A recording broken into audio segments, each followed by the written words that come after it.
Hello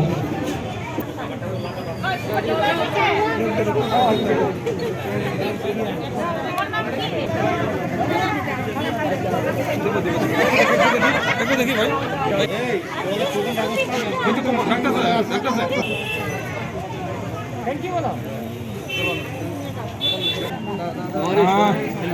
এদিকে থাকা এদিকে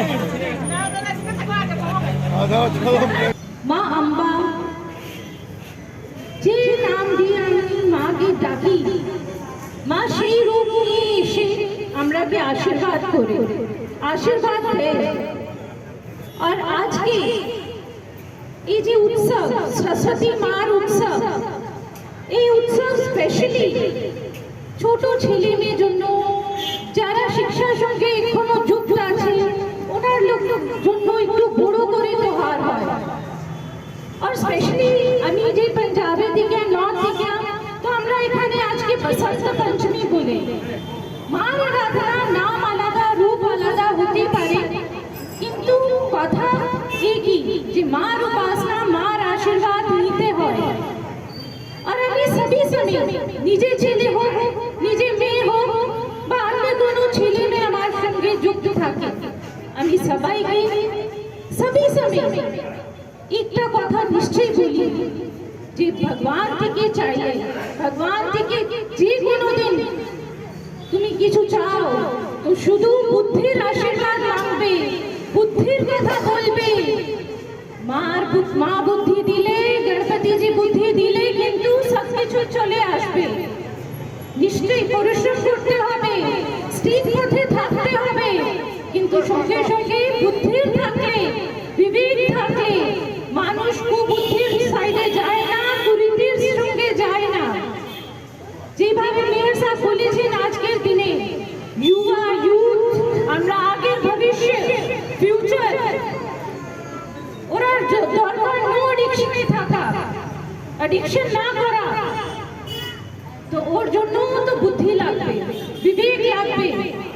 কিভাবে উনি বুঝবেন যে কি ভালো কি খারাপ? নিশ্চয়ই বাড়িতে যে মা বাবা থাকে বা সোসাইটিতে বড় গুণীজন থাকে, ওরা বললে ওরা বুঝায়, কিন্তু নিজে বুদ্ধি না থাকলে মানুষ অর্জিত করতে পারে না। তো আজ মা সরস্বতীর আরাধনা করি, মার পায়ে মার চরণে আমি সেটাই বলবো কি হে মা সবাইকে সদ্বুদ্ধি দাও। যারার মধ্যে হীন ভাবনা আছে, যারার মধ্যে নেগেটিভ সোচ আছে, যারার মধ্যে আনডেভেলপমেন্টের সোচ আছে, তারাকেও বুদ্ধি দাও মা, যে উনি ভালো হোক, ডেভেলপমেন্টের রাস্তাটা চিনতে পারেন, কিভাবে সবাইকে একসঙ্গে নিয়ে অখণ্ড ভাবে আগে যেতে হয়, এই বুদ্ধিটা সবাইকে দাও।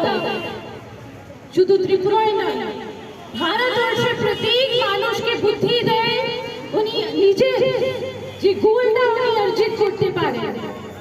আজকে আমি খুবই ধন্যবাদ দিব হৃদয় থেকে লাল বাহাদুর শাস্ত্রী ক্লাবকে। কেন আজকের দিনে লাল বাহাদুর শাস্ত্রীর জীবন গাথা নিশ্চয়ই ছোট ছেলে মেয়েকে শুনতে হয়, বুঝতে হয়। লাল বাহাদুর শাস্ত্রীর জীবনের কথা মধ্যে এটা উল্লেখ আছে যে উনি খুবই শিক্ষা অর্জন করতে চাইছেন, কিন্তু ওনার গ্রামে স্কুল ছিল না, স্কুল বহু দূরে ছিল, রাস্তাও ছিল না। উনি কিভাবে স্কুলে যেতেন? উনি নদী পার করে, রেগুলার নদীকে পার করে উনি স্কুল যেতেন। 5 কিলোমিটার থেকে বেশি নদীর রাস্তা নিচে পার করে তারপরে স্কুল যেতেন। কিন্তু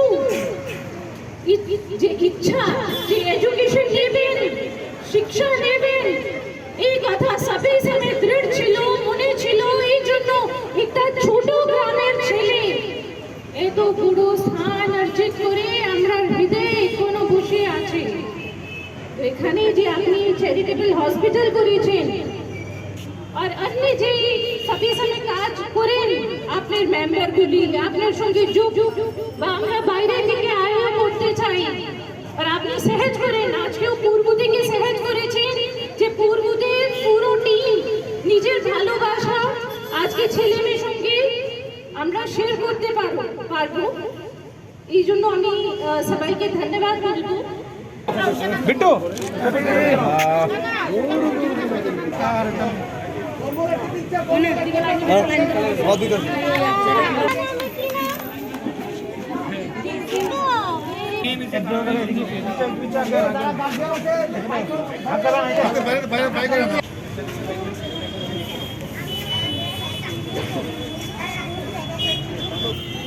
রাজ্যের অন্যতম সামাজিক সংস্থা পূর্বোদয়ার সম্পাদিকা নীতি ম্যাডামজি উনি নিজে থেকে বলেছেন অত্র এলাকার যারা দুস্থ রয়েছেন, গরিব রয়েছেন, তাদেরকে ওনারা স্কুল ব্যাগ এবং কম্বল দেবেন। আমি লালবাহাদুর ক্লাবের পক্ষ থেকে নীতি ম্যাডামজিকে এবং পূর্বোদয়া সামাজিক সংস্থার প্রত্যেকটি সদস্যকে আন্তরিক অভিনন্দন ও কৃতজ্ঞতা জ্ঞাপন করছি। আপনারা জানেন আমাদের এই এলাকাতে অনেক গরিব অংশের লোক রয়েছে, অনেক দুস্থ অংশের লোক রয়েছে। করোনার সময় ম্যাডাম একবার এসেছিলেন আমাদের এখানে, এই নিয়ে ম্যাডাম আমাদের এই ক্লাবে দুবার এসছেন।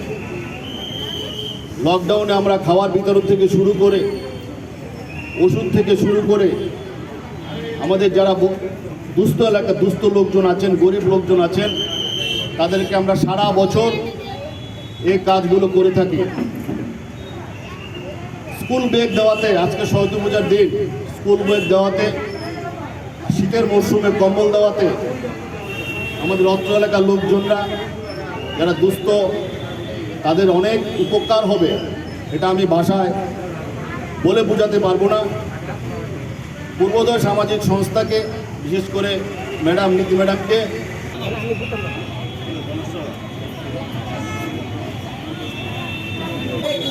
এদিকে তাকাও।